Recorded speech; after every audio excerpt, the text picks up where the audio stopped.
right, I think we're going to go ahead and get started. So my name's Mandy Englert. I am the head of our Higher Education Sports and Media Group at Chicala. And Danielle? And I am Danielle Barthelemy. I am an account director at Chicala. You may know us formally as FFW. And quick story to get started. Mandy and I, our friendship goes back to 2019 when we had to navigate a migration project together that was a bit complex and had its share of challenges. So it feels only fitting that today we are going to present together for the first time on that same topic.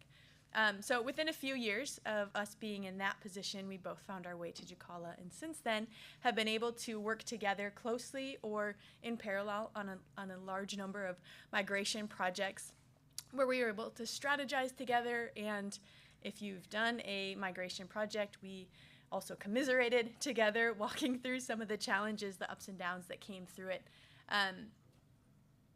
There are ups and downs in every single migration project that we've ever done. No two projects are ever the same. And even going in as prepared as you possibly can be, something always comes up, right? So today, what we're going to do is talk about kind of a special flavor of migration projects, this idea of site consolidation and migrating into that new platform.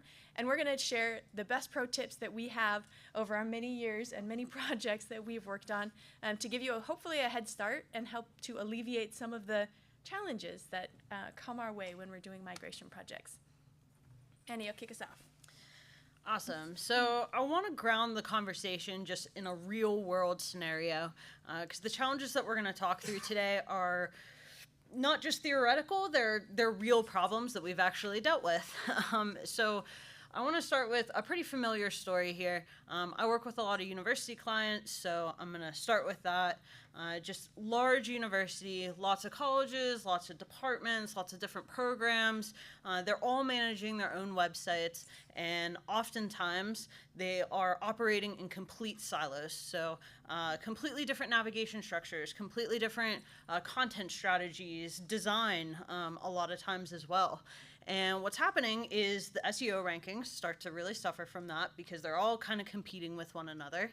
And a lot of these resources are getting buried between all of these different places.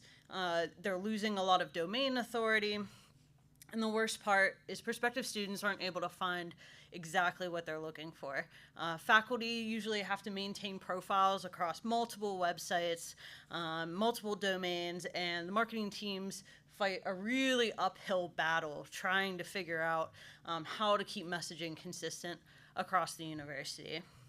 So it's not just universities that have this problem. I like to use that one just because I work with so many universities, but it's also large enterprises that are scaling their businesses, navigating mergers, opening up new product lines, acquisitions, things like that. And we're really seeing this trend emerge where as user experiences, SEO priorities, and things like that are becoming more important to organizations, we're seeing these site consolidation projects come up more and more with ROI that really needs to be towards a stronger brand identity.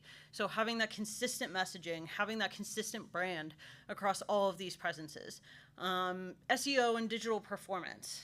And then obviously the cost efficiency. So being able to have a centralized strategy, a centralized team that's kind of taking on a lot of that work rather than having teams across the organization that are updating these sites.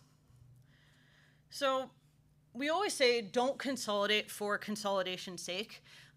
You want to make sure that it actually makes sense for your organization.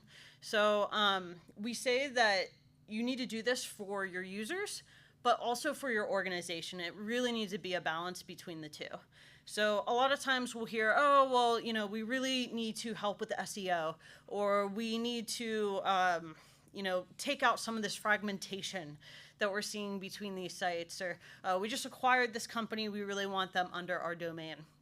But we want to make sure that this is also helping the business. We see a lot of these projects fail just because they're doing it for one reason on one side, and it might not relate to the other side, and you're not getting that stakeholder alignment because, you're looking after one goal and you're not doing it for both sides of the business. And when these projects begin, oftentimes it ends up with stakeholders deciding, what is the best parts of their site and how can we merge all of those things together, give that to a tech team and tell them to just go and do it.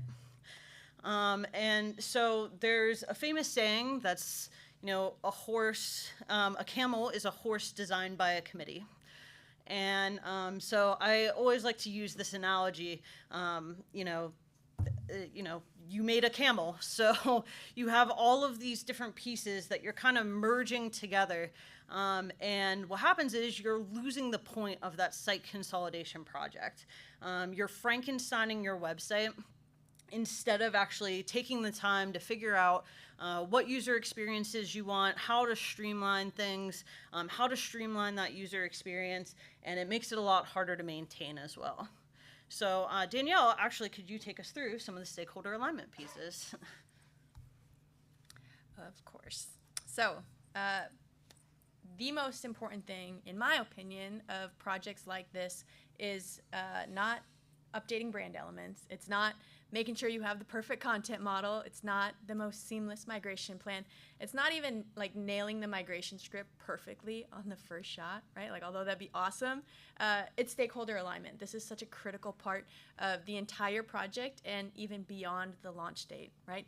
If you don't have alignment, the project is going to be difficult. It will be a battle, and you will have a lot of the pains that we talked about coming through throughout the project. So as much time as you spend on the actual activities of planning the migration, which we'll talk about a lot throughout this presentation, we also recommend sharing that same amount of effort into making sure that all of your stakeholders are aligned, that the things they are concerned about are heard, that their ideas are explored, and that everyone is consistently on the same page. Now, like Mandy said, this doesn't mean that everyone gets what they want, right? But when they present an idea or they present a concern, if the solution doesn't go in the direction that they want, it's not okay, we're going to do it your way. It's here's why we can't do it that way, so that you understand why we're doing it and we can all move together in alignment. There's a lot of different ways that you can go about this, and honestly, it really depends on how or who your stakeholders are. One thing that I found really tremendously helpful over the last couple of years is this framework that we use. We call it a project purpose statement. You've probably seen something similar, but essentially it is a statement that guides the direction of the project. I think it's really helpful at the beginning of a project to have kind of that rallying vision around, we're going to do this grand thing and we're so excited about all the benefits to it, because you can get initial buy-in. But I found in the discovery, the requirements gathering stage of projects, getting all of the stakeholders to sit down to form a very specific statement to say very specifically, we want this specific goal so that we see this outcome because of this challenge that we're experiencing, and then having a measurable impact. So we'll know we're succeeding when this thing happens. Having that specific statement that you scrutinize over and you all agree to then becomes your North Star. It becomes the thing that you are now comparing all of the challenges, all of the issues, all of the ideas. You now get to compare those against the statement that you aligned on. And it doesn't become, well, I don't want your idea, I want my idea. No, it's now about what aligns best with this statement that we have all agreed on. And I've used it through so many different stages of a project to make sure that we are all moving in the right direction. And it's just a really helpful unifying statement. So we need that statement because challenges come up, right? I look at, these are some of the challenges that kind of bubbled up when we started thinking about what we've gone through in the number of migration projects that we've done. And I see, when I look at these, I see really two core challenges that we face. One of them is around content, and one of them is around technical debt. So let's talk content first. We often see content as kind of an afterthought in planning and strategic emphasis. Content here, though, is at the root issue of so many of the things. The fragmented site experiences, a lot of unsuccessful or really painful consolidation attempts, and even the poor authoring experience can be a result of not emphasizing the content and the technical strategy behind it. And then when we go to the other side, the technical debt we're carrying over to when it comes to the technical debt, carrying over to the new platform, I think what I hear most often from organizations or pushback on projects is it's either for the sake of timeliness or resources, which makes sense. We've all been there, right, where you have to make a choice of what you're able to do in the timeline. And then the probably more dangerous mentality is that we've always done it this way, or this is just how we go about this. It's not uncommon to carry some level of technical debt into a new system, especially if you have, on upcoming phases where you have plans to release some of that debt. But I like to underscore that it's a strategic choice what you carry over into the new system and what you leave behind. So making sure that it's a choice and not just what's left over. So those are the challenges. We aligned on how important the stakeholder alignment is. We're going to move into some of the lessons. We're going to look at being proactive in your approach so that you can avoid some of those challenges or at least minimize their impact on your project. So we'll talk about planning for the UX. We'll talk a little bit about mapping your content and technical content strategy, some of the finer details of SEO as it relates to consolidation projects, and then platform governance and technical debt. So that's where we're going to head next. Mandy's going to kick us off with planning for UX. Awesome. So before diving into the technology or the consolidation pieces, we really need to start with a fundamental question. How do we want to improve the user experience?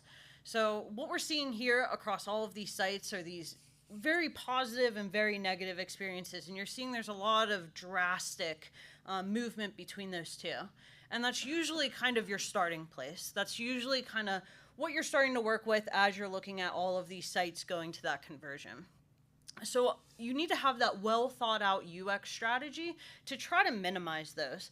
They're going to have positive and negative experiences, but how can we kind of straighten that line out as much as possible to try to streamline that experience and get people through to that actual conversion and actually help them find the things that they're looking for quickly and easily.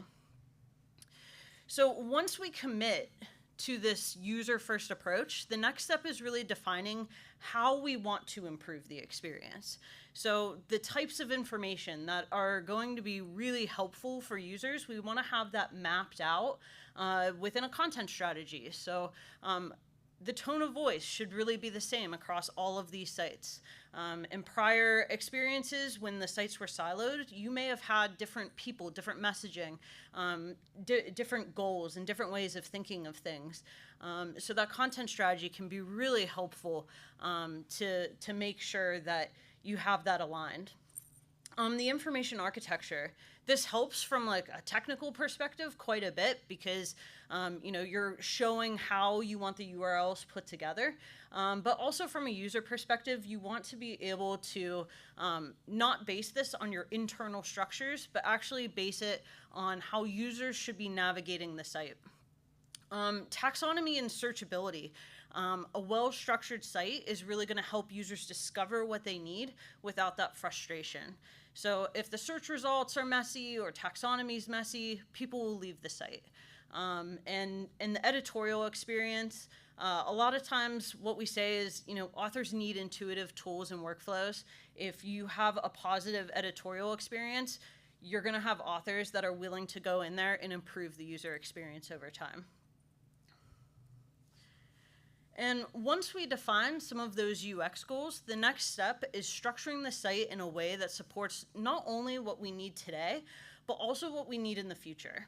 So this is where a scalable information architecture can really come into place. And your IA right now might feel like a perfect one for one site or two or three, but you have to think of how you're going to scale that over time and how more sites, as you continue to scale, will be added in and how that navigation is going to be placed across all of those websites. So some of the ways that we can do that is by using that flexible modular structure to kind of help with that navigation bloat, redundant structures, usability issues, things like that. Standardizing naming conventions, consistent user-friendly labels can help improve the clarity quite a bit and just make it so it's really easy to find all of that content. And again, that leveraging taxonomy and search is so important here. What I always say to stakeholders is, if you have this one site and you're saying that the search doesn't work, that you're really having trouble finding resources, and then you're adding more content and more sites into that, just think of how much more complicated it's going to get for users to actually find that information. So that's why you really want to start this taxonomy piece, the search, and looking at that user experience the whole way through, because it can be really important as you continue to add sites on. And I just wanted to kind of have an example here of a site that we worked through that I feel like, for a site consolidation project, it went really well, and it was super focused on the user experience pieces. What we were doing was, so Penn State's undergoing a very large site consolidation where a lot of things will be coming under the flagship domain. But what we did was we just focused on that prospective student user experience first, and just merging the sites together for just that part of the experience. So again, we had the scalable information architecture. We're thinking about the entire system as a whole, but we're architecting the content around this one key user journey to get us started through it. So what we were able to kind of accomplish was students just were able to have more robust, more personalized experiences and be able to really feel more confident in their journey at Penn State, where before they were navigating so many different sites, they weren't sure if what resources they were looking at were correct. A lot of the information seemed outdated. So we were able to kind of take that and make it all feel like a consistent experience throughout. Again, we focus on providing a really powerful search and filter. Penn State's really unique in that they have like over 300 majors. So we wanted to make it really easy to actually be able to pick a major and be able to find exactly what they should be looking for. Having that consistent navigation and design system was a huge part of this. We're not really getting into the visual aspects today, but the visual aspect is certainly a part of this as well. You want to make sure that you have that consistent brand that's kind of going across.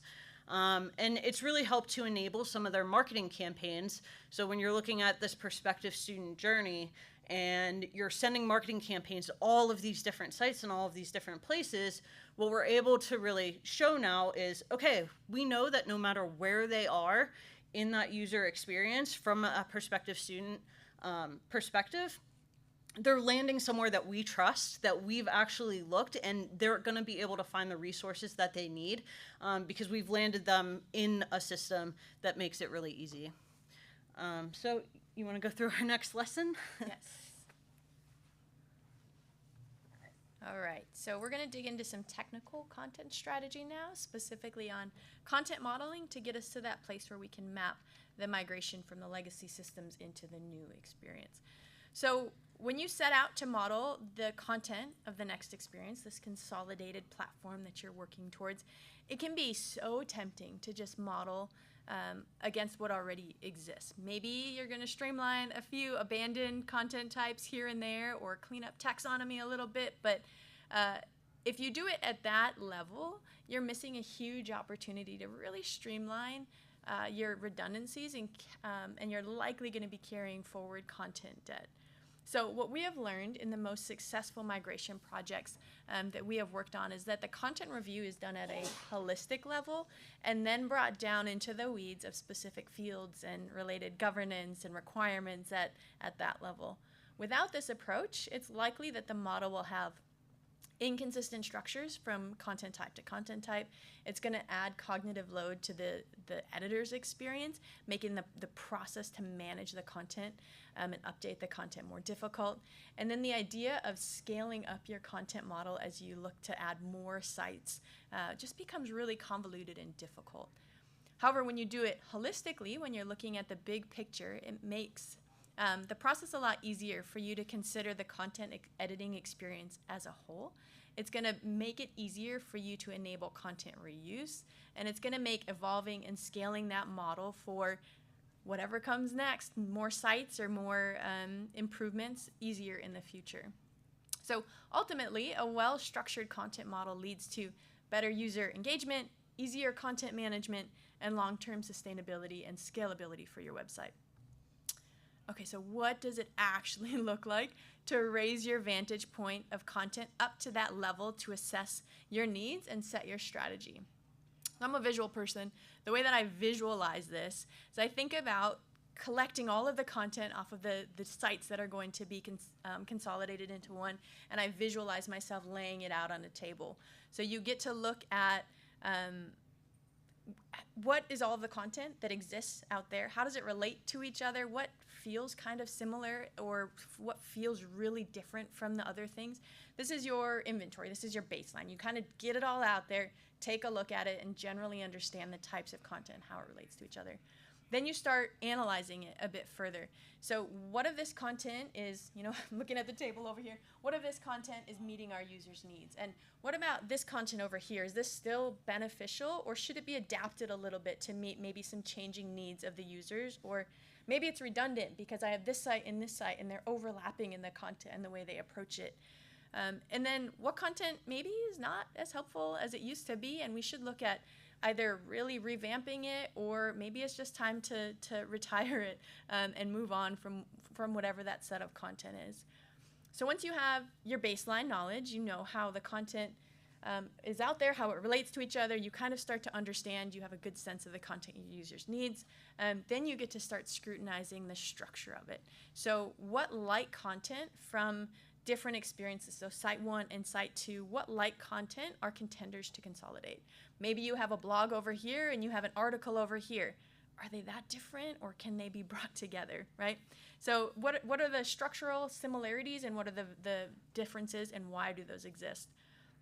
This is going to give you kind of a rough outline of what the new model should look like, what you need to account for, and your areas of opportunity.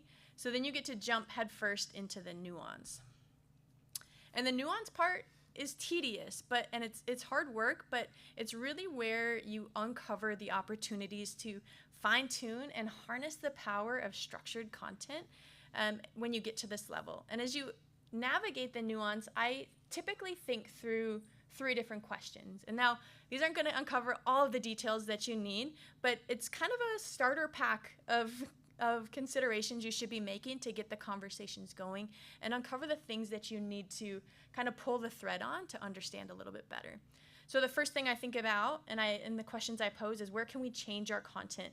Maybe there are, like I said before, there's a blog here and there's an article here. Maybe if we just tweak this blog content a little bit, it just fits nicely into this article content type. So now we have some ways to consolidate. The editors have an experience where they have one type of content that they have to understand.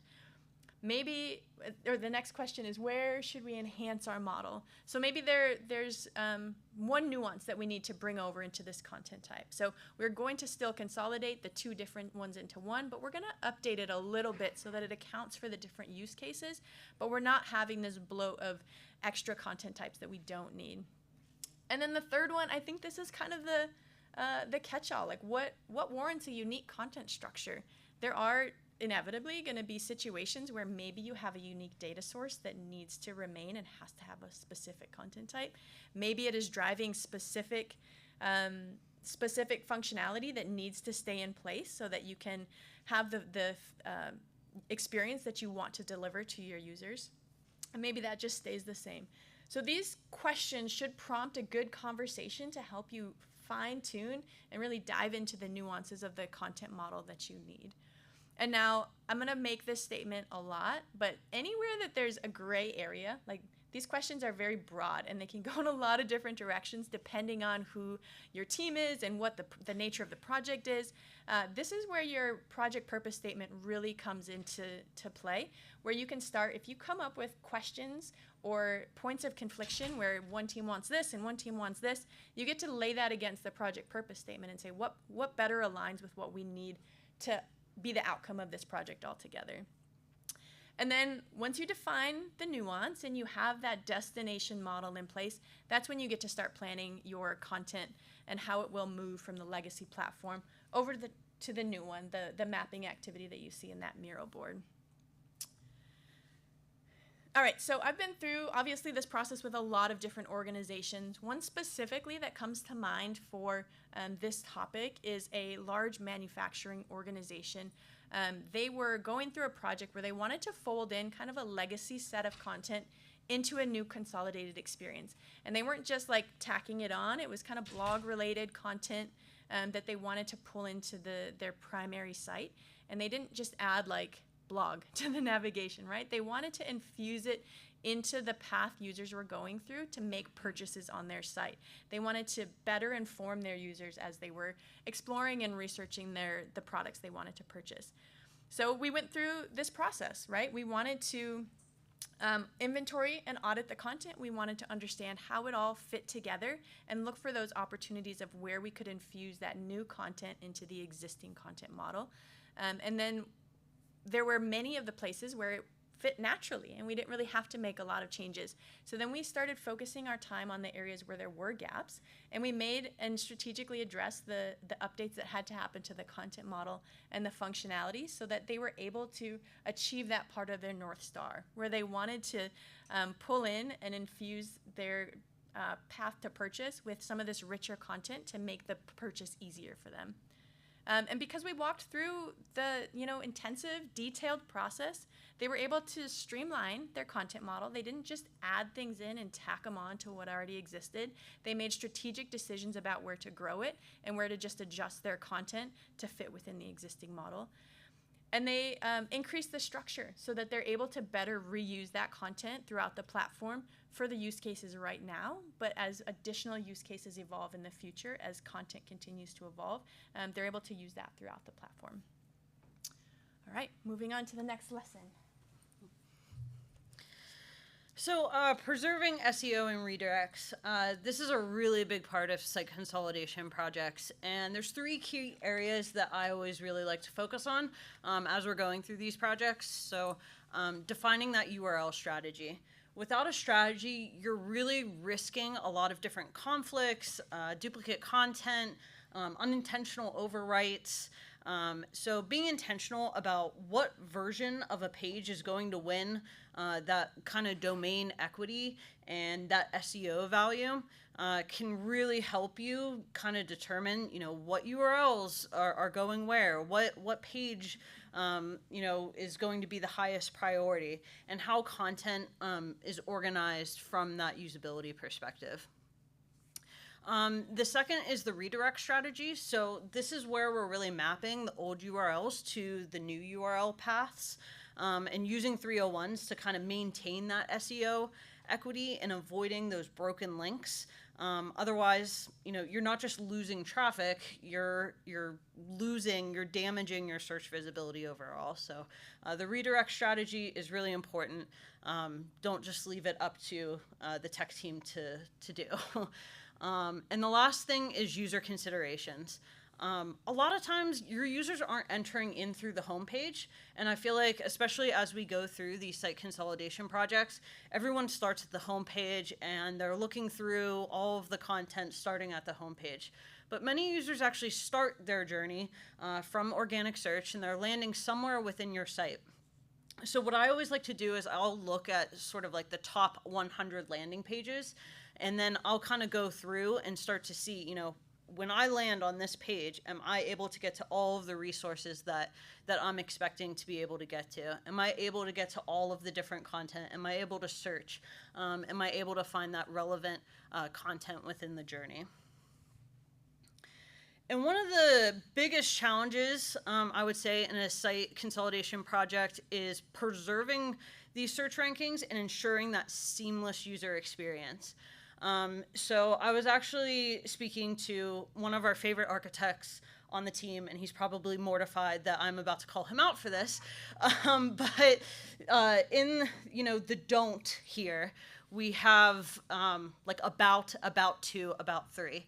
And how that really came about was I was saying, okay, so if you're putting these 3 sites together and they all have the same URL name, how do you deal with that? He's like, well, we put numbers on it. And, it kind of blew my mind, but it also made me really realize, how often we overlook this part of the process, and how much guesswork we're actually leaving to the team when they're going through this, because that makes sense from a technical perspective. When you're kind of just putting everything together and you're Frankensteining a site together, that's how you would think about it. So instead, we try to follow the do approach here, where we're adopting a really clear and structured URL hierarchy, where we're kind of saying, what's that highest level about the company? Then let's go into about like that really specific department, and then about that program. And using a really standardized format to have that predictable structure that you can continue to scale with. And what are the ways that we can actually create some of these SEO-friendly URLs and redirect paths? There's a few simple principles that can make a really big difference. So first, just keeping the URLs really short, descriptive, and intuitive. They should really reflect the content on the page really clearly and concisely with that standard naming convention. Minimizing the URL depth, that's a really big one as well. Just keeping URLs as user-friendly as possible. Trying to avoid those unnecessary parameters, adding those numbers into things. It just can really create indexing issues and make it a lot harder to build that domain equity back up after one of these large projects. We also want to use a logical hierarchy that mirrors our site architecture and helps people understand where they are in the website overall. And once you get through this, testing and validating your URL structures is really important. We use Screaming Frog quite a bit. It's something I feel like Danielle and I talk about constantly and rely on quite a bit, is we'll be kind of looking for duplicate content, broken content, overly complex URLs, and we'll look for these and kind of scan through all of the URLs that are coming through and make any fixes that we need to before that launch goes out. And that can be a super important part of the process because there's always one or two that you're going to miss. Or more. So to wrap this section, I just wanted to quickly highlight a real-world example where SEO and URL mapping really played a critical role to the success of a consolidation project. And actually, a lot of our blood, sweat, and tears went into this strategy, just kind of putting it together. So we were working on a university website where they were adding their news website onto the flagship. And one of the reasons for that was every time that someone was searching in organic search for a specific topic, the news site would pop up. So the flagship site that had all of the landing pages and all the great marketing copy wasn't coming up. It was the news website. And it was actually hurting that domain equity because the news site wasn't branded properly. It was kind of in its own silo. And people were just landing in all of the wrong places, not getting to the resources that they needed. So we had a couple of really key factors in this project that really helped us. So redirecting important URLs only to help save the crawl budget. This is something that's common when you have a lot of URLs. This news website had over 100,000 URLs. So we wanted to make sure that we weren't redirecting every single URL. A lot of times I think what we do is we'll say, let's just, all these pages that aren't as important, we'll just blanket redirect them all to the homepage. Don't do that. Because what happens is you're actually using your crawl budget from Google, and they're actually looking at every single one of those redirects, and it's actually confusing search engines, and you're not actually getting that domain equity that you want. So you want to redirect the important URLs, the places where your traffic is actually going to. The next one, just creating these SEO-friendly URL structures that could be easily applied and scaled over time. So as I said, there was over 100,000 URLs on this website, and even with archiving a lot of that content, there was new content being generated every single day. So we wanted to make sure that we had a URL structure that no matter how many different topics they talked about, they were able to kind of pull that up to that higher level and add that to the information architecture when needed. We evaluated a lot of content, removed a lot of unnecessary content. At one point, editors were putting in content from, I think, like 1987, 1988, somewhere in there, and it was outdated research and things like that. So we wanted to archive a lot of that content and make it so search engines weren't actually finding that content.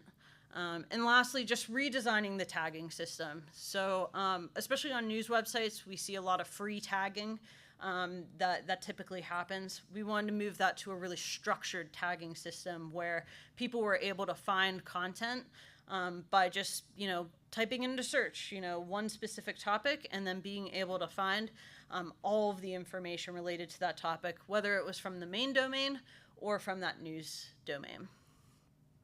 And we can go through our next tip, our last tip. Fantastic. And when you go from that many free tags to structured, having stakeholder alignment is very important, right? Yes. Okay, so our last one is reducing technical and editorial debt. Consolidation projects like this hold a lot of opportunity to start fresh, to kind of streamline the technical infrastructure that you have powering your site, releasing technical debt that you no longer want to continue to carry, and then to improve functionality solutions. It's an important opportunity to reduce the feature bloat by eliminating some of the redundant or unnecessary functionalities that you are maybe not needing anymore, or that you can consolidate into one experience. And then you're able to ensure a more sustainable and scalable platform moving forward. A few different guidelines that we kind of operate by: stakeholder alignment, of course, right? It's so important to make sure that when you're talking about, especially functionality, the kind of flashy things on the front end, you want to make sure that you're setting expectations early and often, so that if there are concerns or challenges or big emotions or whatever it might be, that you're getting them out on the table right away, so that you can have the conversations you need to have, so you can give yourself plenty of time and space to make sure you have alignment on what the end product will be, and what is maybe being left behind for whatever the reason may be. I've found that documenting all of the existing features and unique functionality, very similar to how we talked about doing that for the content piece of it, makes this process a lot easier, because then you get to kind of lay it all out and see it all in relationship to each other. Usually it's not a table, usually it's a spreadsheet, but either way, it's really helpful to see it in comparison to each other, so that you can start to see. You may think something is very important, but when you stack it against, these 5 other things, the importance kind of drops a little bit, or vice versa. So getting it all in one place has been really, really helpful to walk through this process. I've also found that it's really helpful to understand when you are specifically in a consolidation project, to understand the frequency of that functionality across all of the sites. So if you have, maybe you're consolidating 15 sites into one, and one of the sites uses this functionality, could be the most important thing that site does, and you should continue to do it. Or you could say, well, it doesn't really provide value across the entire system. We need to figure out a different solution.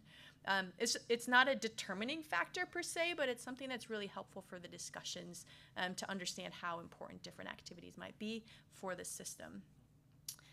And then the other thing that we do is we try to focus on the high value, high perceived value, or the most complex functionality first, so that you can, again, identify those challenges and make sure you have enough time to address what needs to happen, and that you're able to implement a streamlined and scalable solution for that specific functionality. And then the last one here is prioritization, right? You want the use cases that align with your timeline and your needs, and then taking the opportunity to reduce that blow, or to deprecate functionality wherever it makes sense for your strategy.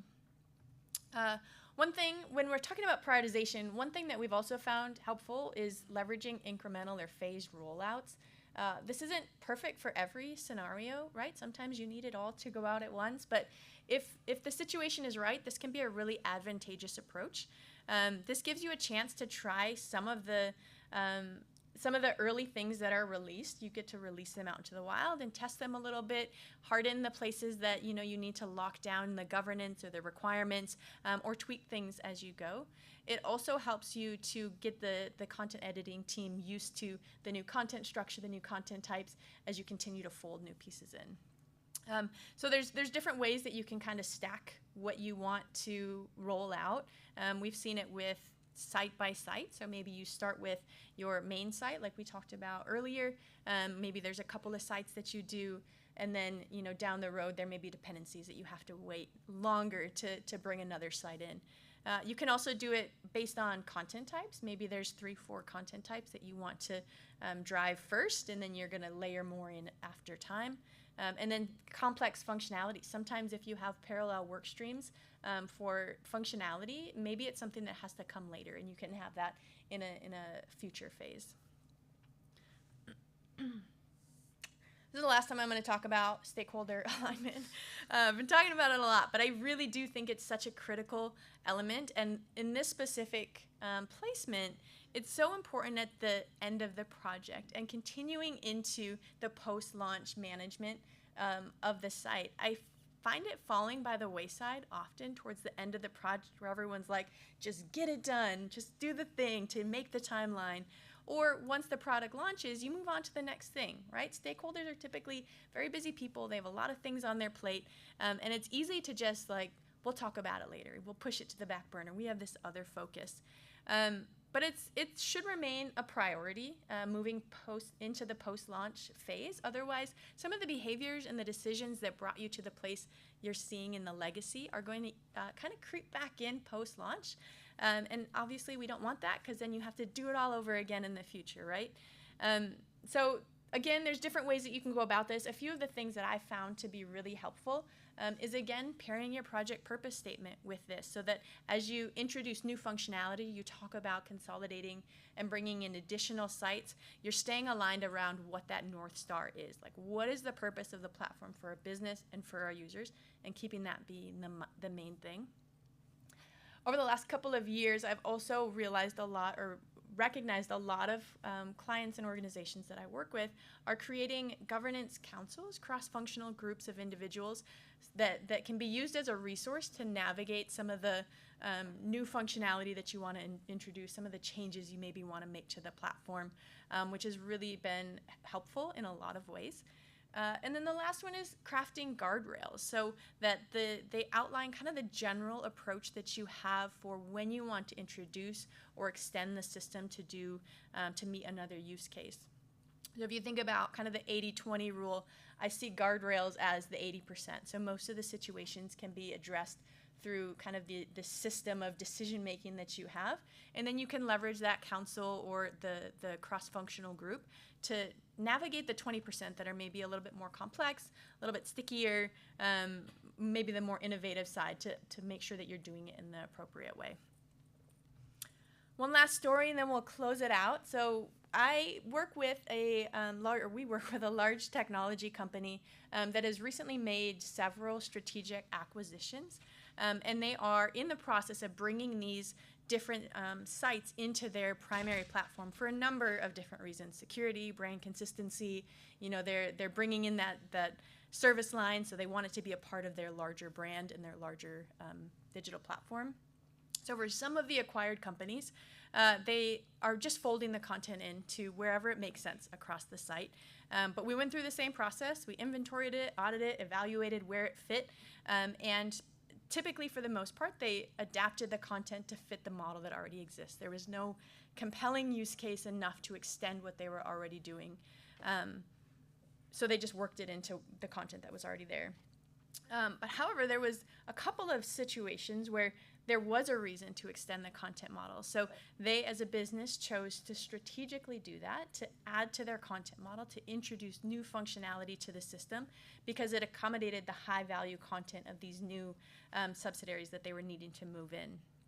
And the other thing that they did that helped this process and is continuing to help them as they move through bringing more and more of these subsidiaries into their main site is that they have created a process and a group of cross-functional individuals to assess these situations, to understand when and how to bring that functionality and to extend the content model to accommodate those new pieces.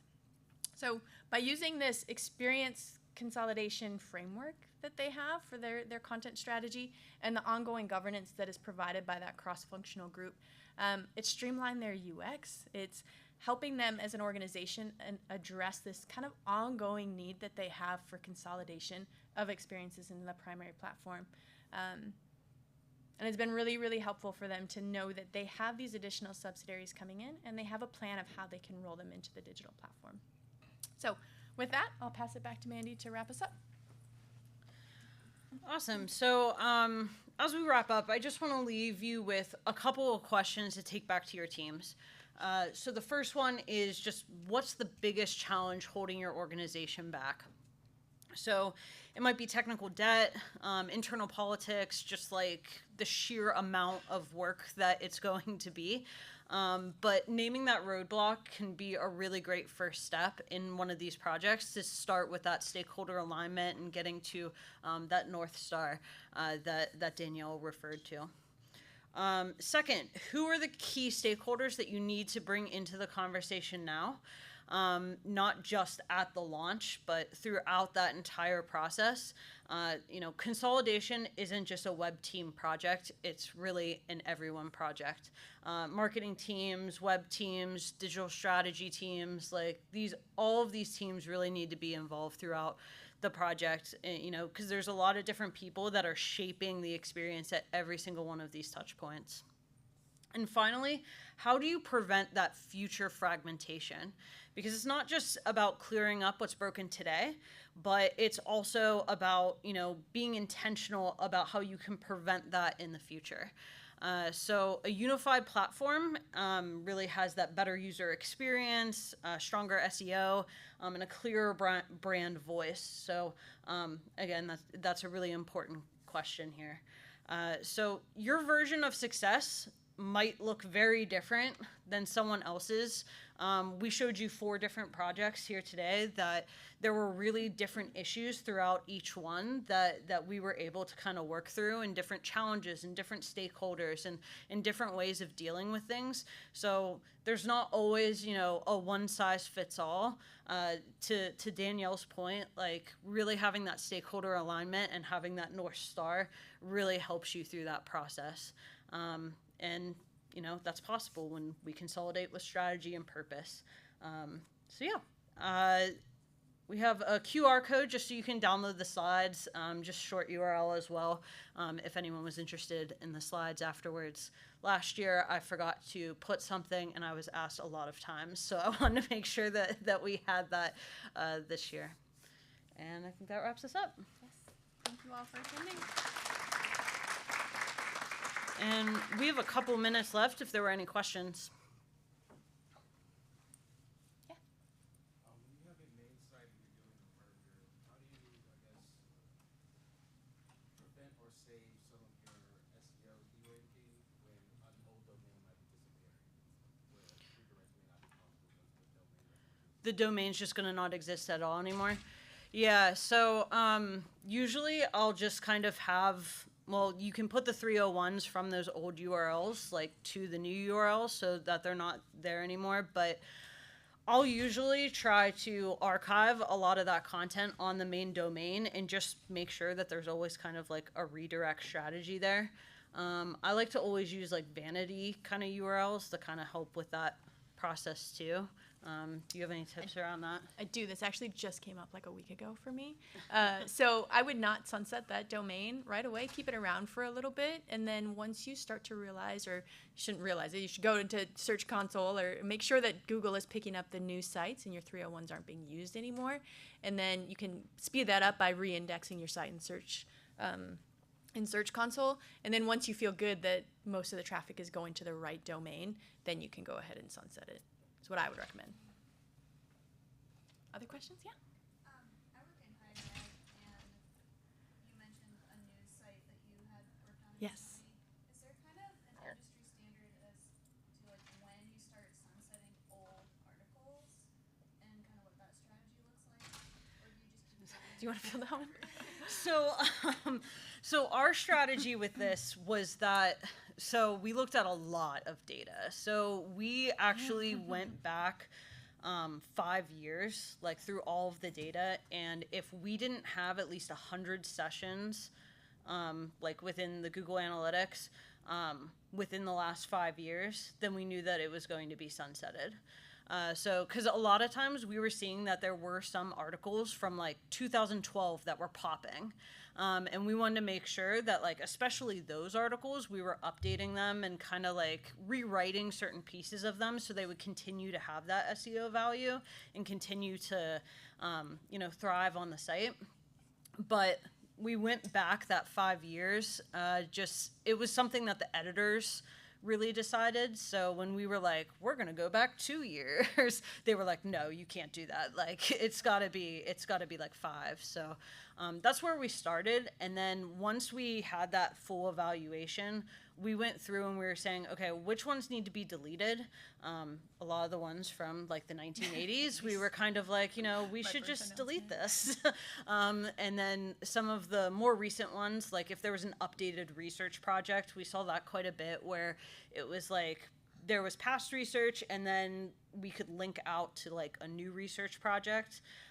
That's why we kind of wanted to have that 5 year and just archive the old things so that they could go back and forth if they needed to. One of the issues that we were kind of up against was that the media often wants to search the site and just try to find some of that archived content. So our search had to actually be applied to both the archived content and the new content. So that was a little bit of a beast to do, but at the same time, I think it really helped them be able to see that, and we were able to still keep that out of search engines, like all of the older content. Any other questions? Yeah. So how would you approach the static files, say PDFs, attachments, when you have a consolidated content strategy? I would probably assess that with like on-page content as well. There's a few different variables you'd want to look at, but I would look at it as a part of the content. Does it still contribute to the goal of the new site that you want? And if it does, how and where does it fit in? And then you probably have a whole world of, where are you going to store it now? Do you have a new DAM that you're going to be leveraging? What does the branding look like on the PDF or asset? And looking to migrate those over. But I would look at it as a piece of content and audit it in the same way. Other questions? Everyone's probably really hungry, right? Awesome. I'm tired. It's been a long day. We are both around tonight and tomorrow, so feel free to come up to us if you have additional questions. But thank you all so much for joining us and listening in, and thank you.